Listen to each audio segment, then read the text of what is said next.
have your permission to use your shade for our yarn. See what it is? Yes. The birds are so good. Thank you, Tree. Thank you. Thank you. Okay. We would like to acknowledge and pay respects to the traditional owners on the land on which we meet, the Darabal people. We'd love to thank the grass on which we sit today, the sun for shining so brightly, the beautiful tree behind us for giving us shade. We would like to also acknowledge the past, present and emerging. May their spirits be strong and guide us every day. Yeah, through our yarn and every day. My name's Jenna. I'm Jess. And I'm Taylor. And we really just want to have a yarn about our teaching and how we can acknowledge country and really use country as a teacher. Yeah. Because I myself haven't really appreciated it as much as I can. And I personally am doing PE teaching where I do a lot of my work on land, and we are subject to the elements, and I feel like it's a lot. We need to really appreciate the land that we're on and use it to our advantage. Like if it's a really beautiful day outside, having the being grateful that we can have the opportunity to do a class outside, which I know you guys, you normally do inside classes, so it's quite better, like more of an experience to actually be outdoors. And makes it more relaxed. Yeah. Did you ever do a class at school where you got to go outside? Did you ever find that it changed? Oh, the dynamic completely, yeah. Yeah. I felt like every time we did science, we would always go outside on like a field trip or something like that, and it was always so much more engaging and change of experience. Yeah, but I think it wasn't until this subject where I was actually really able to appreciate being out in nature and acknowledging things like talking to the I remember in school we had a few opportunities where we were cooped up in the classroom all of the time. So like you'd have your theory classes and you'd be sitting inside and your kids, like, you know, I remember being a bit disengaged if you're sitting for 6 hours a day. Yeah.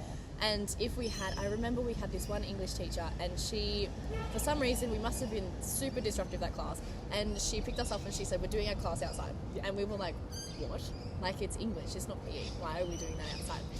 And I don't know what it was, but we were so much more engaged. Like, she's giving us the same work, but I don't know, we were calmer, we were more just like in the sunshine. I don't know what it was about being outside doing an English class, that I think it was because it was a bit strange that we were kind of more attentive as to what she was going to say, and we were kind of, where is she going with this, how does this connect? And I'm 22 now and I still remember doing that, so that it was really impactful. Awesome. So I know for my teaching style I really want to try and incorporate that as much as I can.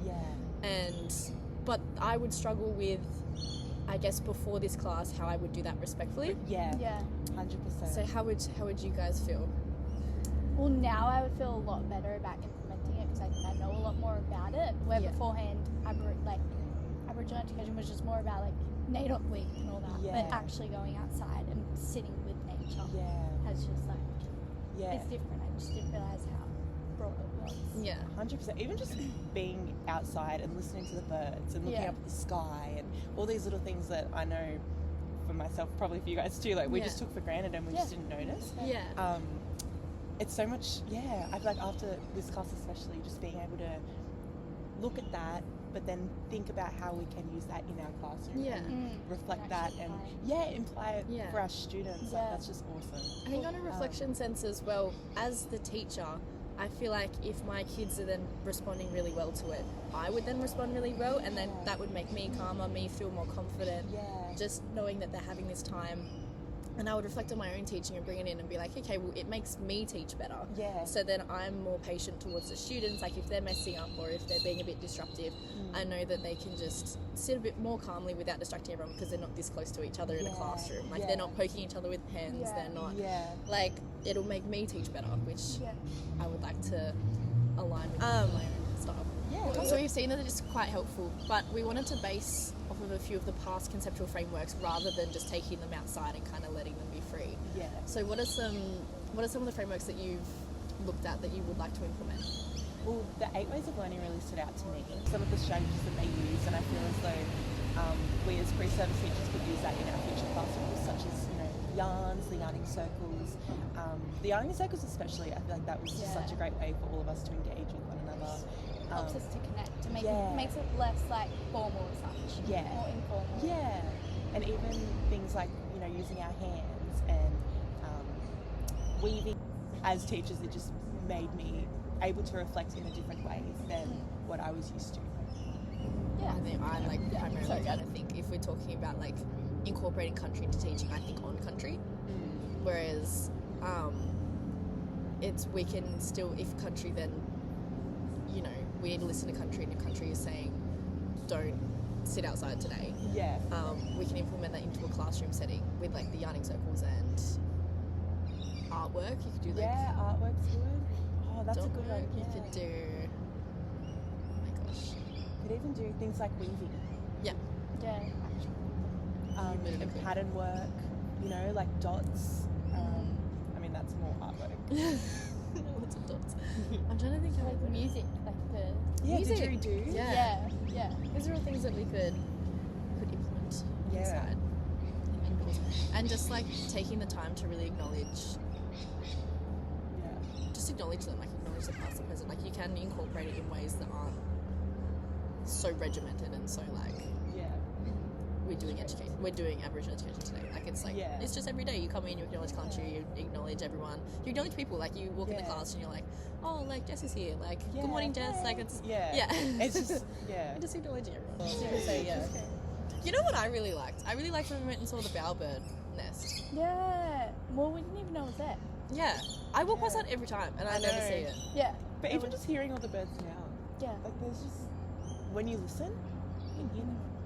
I just found it funny when we were actually in there, and it literally like it was weird because it came in and it wasn't giving us like it was just squawking at us and saying like we have to go.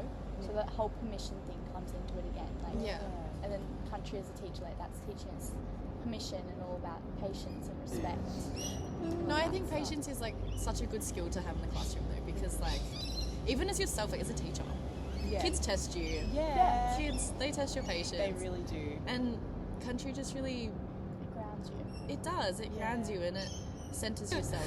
And like listening to country, I feel like you know the fact that we didn't even know that was there because I've learnt subconsciously, like that's my way that I get to my classroom. So I had to, when we're sitting there, I had to just unlearn that's just a path. That's just where we go. So country kind of taught me to unlearn and really slow down and just look be around. like, just notice everything that's around. Yeah, it's the little things. Yeah. Everything. Trees, birds. Yeah. It links into the whole idea of country-based pedagogies and everything that we've learned in terms of being in nature and just soaking it all in. Yeah. I think so. It's really good. And I think the kids in our classrooms will definitely benefit if we can bring that in.